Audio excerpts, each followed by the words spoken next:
Ce vendredi, l'élève Blérios Osman Tsanou qui a été poignardé à mort au sein de son établissement scolaire alors qu'on s'apprêtait à remettre les bulletins de fin du deuxième trimestre.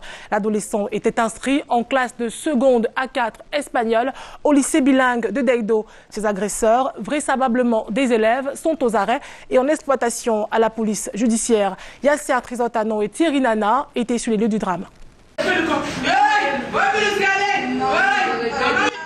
L'émotion est perceptible. Les pleurs d'une famille qui vient de perdre leur enfant, élève en classe de seconde A4 espagnol poignardé à mort au lycée bilingue des Deido à Douala ce vendredi. D'après certains camarades de classe, ils étaient tous dans l'attente de la remise des bulletins vers 10 h. 3 jeunes en tenue, ne faisant pas partie de la classe, sont entrés et se sont dirigés vers le fond, communément appelé Chaba. Ils vont demander à ceux qui s'y trouvent de sortir leurs biens. L'un des élèves tente de résister et il est poignardé au pied par l'un des 3 agresseurs. Le nommé Tsanou Blérios, absent au moment des faits, arrive après. Il connaît l'identité des 3 délinquants, s'en va les chercher pour demander des explications. L'un des leurs plante alors un couteau dans sa poitrine. Il tombe et les camarades accourent. Il le transporte agonisant à l'hôpital de district de Deido, situé à 1 jet de pierre de l'établissement. Le pouls était imprenable, les mitrailleuses étaient réactives, il était bien coloré, il ne respirait pas.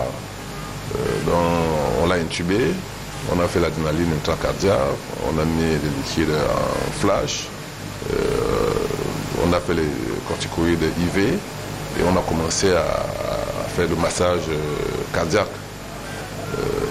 Après 5-10 minutes, ça a repris un peu. On a eu comme des battements au niveau du cœur. Et on a continué, donc on était déjà un peu, on avait espoir. Et ça a duré 30-45 minutes pour finir. Le cœur s'est arrêté définitivement, on ne s'est plus réveillé.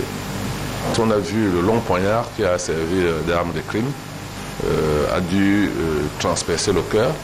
Et là, le cœur, se contentant, s'est vidé automatiquement et s'est arrêté.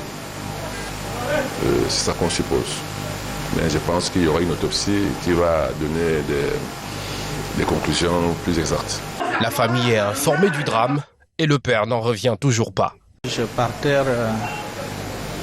vers le sud-ouest, là, au niveau des échangeurs. Mon épouse m'a appelé pour me faire part que son camarade de classe a poignardé. J'ai fait chemin retour. Quand j'arrive, je trouve que le corps de l'enfant. Les agresseurs sont aux arrêts et en exploitation à la PJ. Ils sont extrêmement violents selon les sources. Le sang versé dans le pick-up serait celui d'un des policiers dont le doigt a été tailladé par l'un des jeunes au moment de leur interpellation. L'action de toilettage est d'ores et déjà lancée par la police dans les environs avec des arrestations. C'était la fin du deuxième trimestre, mais la fin de la vie du jeune Tsanou. Véritable tragédie. Triste.